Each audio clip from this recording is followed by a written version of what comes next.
Have you ever been watching your textbook or some lesson and feel that this is more boring than watching paint dry? Well, I have been there myself because I thought studying was so boring that I remember one time I was so bored that I got onto YouTube and watched the grass growing for 30 minutes instead of studying. And I always thought it would be like that, but I found out some ways on how to actually make studying a bit more fun. So stay tuned because I will tell you all the tips on how to study when you don't feel like it in this video. Starting with adjusting your approach based on the quality of your day. You probably had this feeling that you could breeze through chapters easily when reading your biology or chemistry book or whatever. But now that you may have stress, you may have challenges, you may have been burned out, it's challenging to just get through with one page. And that's not weird or something abnormal in any sort of way. Start by acknowledging that everyone has days where their learning capabilities and productivity capabilities aren't at their peak. Accept the current stage you are in without self-judgment. There are some action steps that you can take, and the first one is self-assessment. Begin with a short self-assessment where you actually analyze everything that you have, both your strengths and weaknesses. It could be asking yourself, how long can I focus for? Can I focus for 5 minutes? Can I focus for 30 minutes? Can I focus for an hour? And just build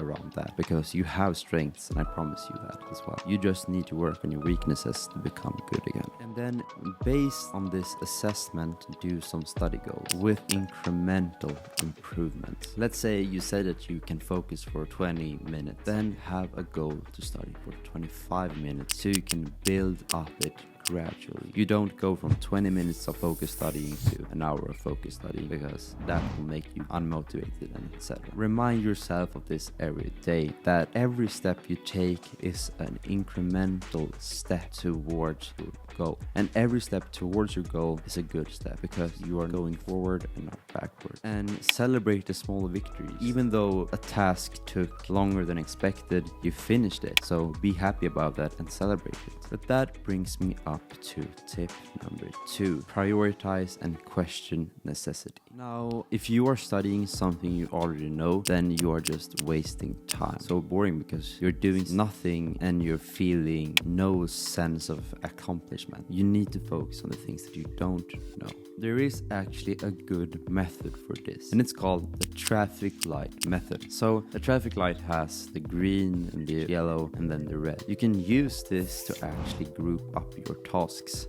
So let's say that you have an history exam that you need to learn, and you know quite well about European history, so you put that as a green. And then you're quite on the fence about North American history, so you put that as an orange, which you will study a bit. And then you know nothing about African history, so you put that as the red. So then you study only African history and you study some North American history but no European history, so that you save time. And you can break this up into smaller tasks in those certain areas. You can also use time blocking, so you actually schedule your study sessions. So maybe you say, between 2 p.m. and 5 p.m. I study about African history, and then from 5 p.m. to 6 p.m. I study North American history, for example. In this way, you will have it much more clearly about how much you study and which part of the subject you're actually studying. Remember that you need to be flexible with your plan, because life always comes in the way and you can't do anything about it. So you need to be able to switch it up if you need to. Now on to tip number 4. Change your environments and use positive distractions to reignite that motivation that you have inside. The environment plays a significant role in how good we actually study in general. A common example is maybe you have been studying at home for a week and your desk setup has become associated with stress and monotony, and you find yourself just constantly distracted by your phone or outside signals, and you feel just stressed and you can't really work effectively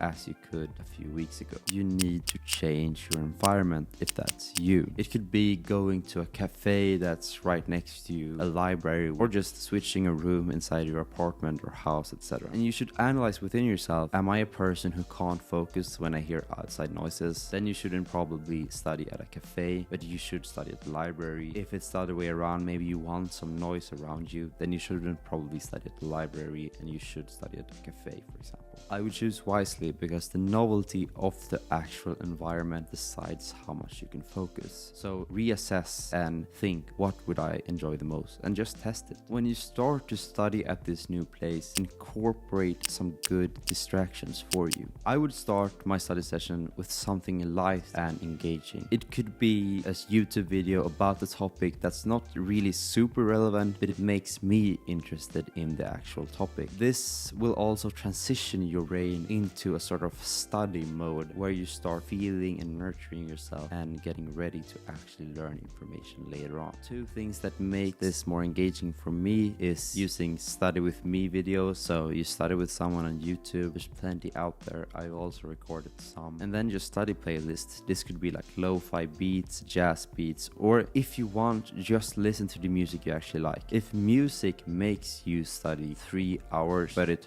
halves your focus, so you actually effectively study for 1.5 hours, that's much better if you weren't able to study a single minute without music. That's it. After applying these strategies, you will find yourself tackling those study sessions with more efficiency, more focus, and they will probably be less boring, even on the days when your motivation is low. It's about creating a sort of system that works for you and that feels manageable. And now, when a real test comes, when you actually want to study but you feel distracted, you feel bored, and you feel like you don't want to do this, change your environment, do smart, actionable steps, use the traffic light method, and I promise you will see results, but you need to use them all together for them to work, because one is probably not enough to really make a change in your life. As we wrap up, remember that studying isn't just a one-size-fits-all description. If you feel that these doesn't work for you, check out my other videos. I've made plenty of videos similar to this one with different tips. Try them and you will find a method that works for you sooner or later. I can actually promise you that 100%. Now I have to study myself, so I will see you in the next video.